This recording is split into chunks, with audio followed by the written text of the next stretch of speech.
Hello and welcome back once again to the Wrestling Group. I'm your host as always, Ryan, and today we are going to be taking a look at the top 10 matches in WCW at the Halloween Havoc pay-per-views. Now, I've been doing these rankings videos for about 2 years now, and I'm pretty sure this might actually be my first ever WCW rankings video. Like, obviously I've done matches based on people that have wrestled in WCW, but I think this is my first ever. I'm not 100% sure, so feel free to go back and check and call me out on it, but I'm sure this is my first ever one. So with the NXT version of the pay-per-view taking place this weekend, I thought it would be a great time to look back at the pay-per-view that inspired it. So, WCW ran the Halloween Havoc pay-per-view from 1989 to the year 2000. And during that time, we've seen some great and memorable matches, and I've listed 10 of what I deem to be the absolute best of the best. Now, as always, feel free to let me know your 10 in the comment section below. And if you haven't already, be sure to hit that subscribe button now. As always, I'll start from 10 and make my way down to number 1, and that being deemed the greatest ever Halloween Havoc pay-per-view match. So in at number 10, it's Davey Boy Smith versus Lord Steven Regal for the WCW Television Championship at Halloween Havoc 1993. So we get some great chain wrestling in this match, especially from Regal, as expected. Lots of reversals and near falls as both guys are aware of the 15-minute time limit for the television championship. Admittedly, there were a few sloppy spots from Bulldog, but the last 5 minutes were excellent, with both guys trying desperately to put their opponent away. Now, the Bulldog was in control as the timer begins to run down. Clothesline and suplex for the 2 count. Running power slam for the 2. Pile driver, still just a 2 as the time runs out. And this one is called the time limit draw. So in at number 9, and it's Sting and Ric Flair versus Arn Anderson and Brian Pillman. Halloween Havoc 1995. So Anderson and Flair were locked in a feud at this point, which, was a surprise to a lot of people, given their history. Anderson soon started teaming with Pillman, and the duo teased a 4 Horsemen reunion, obviously minus the Nature Boy. Flair turned to Sting in his hour of need, who eventually accepted the temporary alliance. During the pre-show, Ric Flair was attacked by Anderson and Pillman, meaning that for the majority of the match later on, it was a 2-on-1 handicap. Before, though, we've seen a bandaged Ric Flair make his way to the ring apron and received one of the loudest pops of the night for the hot tag, only for Flair to sucker punch Sting and turn on his partner. Sting then launched at Flair, but the numbers game was too much. A great setup for the new era of the 4 Horsemen. So in at number 8, Lex Luger versus Flying Brian for the NWA United States Championship at Halloween Havoc 1989. This match was the classic story of power and size versus speed and heart. They had great chemistry in this match, which had the hot crowd guessing right up until the end who was going to come out as the victor. In the end, though, Lex did prove to be too much for Pillman on the night, as he pins him just after the 16th minute mark when Brian missed with a missile drop kick and Lex stun guns him for the victory and to retain his title.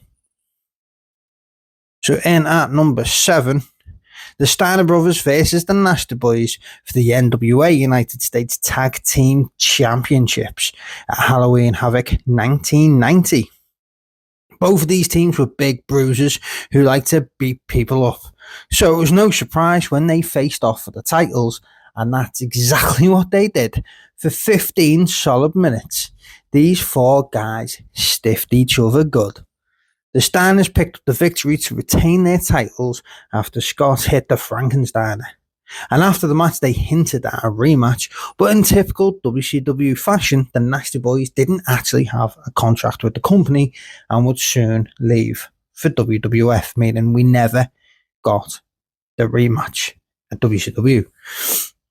In at number 6, Vader versus Cactus Jack in a Texas death match, Halloween Havoc 1993. So there's a couple of reasons why this didn't end up higher, as I did some research, obviously looking into a lot of other top 10s that people put up. This was a lot higher than theirs, but it was lower than mine for the simple fact that the 40-second breaks in the match took too much away from the match, to be honest. Without that, I would have actually put this a lot higher. There was too much time when they were taking the breaks. This was a gritty, hardcore match that at a time where we weren't used to actually seeing so much on mainstream promotions.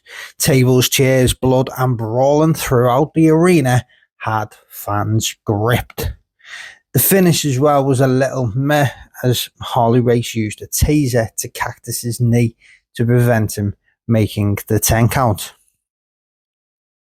So in at number 5, DDP versus Macho Man Randy Savage in a sudden death match at Halloween Havoc in 1997.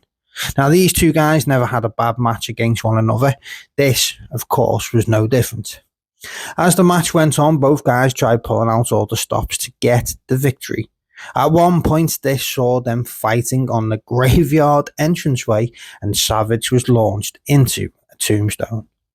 Miss Elizabeth even got involved. She smashed a plate over the referee's head to stop a count before Kimberly dragged her backstage. A fake sting was used in the finish when he nailed DDP in the chest with a baseball bat, giving Savage the victory. It was later then revealed that the fake sting was in fact Hulk Hogan. So in at number 4, Goldberg versus DDP for the WCW World Heavyweight Championship at Halloween Havoc 1998. Now, this match had such a big fight feel going into it, and they had a hard task of getting fans to remain interested in the pay-per-view after the disaster of Hogan versus Warrior match, but they managed to do just that. And Page's counter of the jackhammer into the diamond cutter is one of the greatest counters that I've ever seen. Goldberg picked up the victory to keep his streak alive, although if DDP would have picked up the win, this match would have probably been higher on this list, as DDP was so over during this time period and the crowd absolutely loved him. So in at number 3, Rey Mysterio Jr. versus Dean Malenko for the WCW Cruiserweight Championship at Halloween Havoc 1996. So this was the rubber match, as they were 2-2 against each other. Malenko had made sure this one was personal. During an episode of WCW Saturday Night, Malenko had ripped off Mysterio's mask. He would enter this match with the stolen mask still in his hand, with boos coming from the crowd. The crowd was solely behind the 21-year-old Rey Mysterio Jr. for the entirety of the match. The finish saw Malenko hold Mysterio dangling in a gut-wrench position on the top rope before delivering a vicious powerbomb to pick up the victory and the championship. Now, that powerbomb is definitely one I remember seeing as a child. In our number 2, Ric Flair versus Hulk Hogan in a career versus career steel cage match for the WCW World Heavyweight Championship at Halloween Havoc 1994. So Hogan had won the world title from Flair in his WCW debut match. He lost the rematch, but it was via countout, so the title stayed with the Hulkster. The rubber match was set. It was going to be a steel cage match, and both of their careers on the line. This match had everything you would expect from a Hogan versus Flair match. It was over the top spectacle.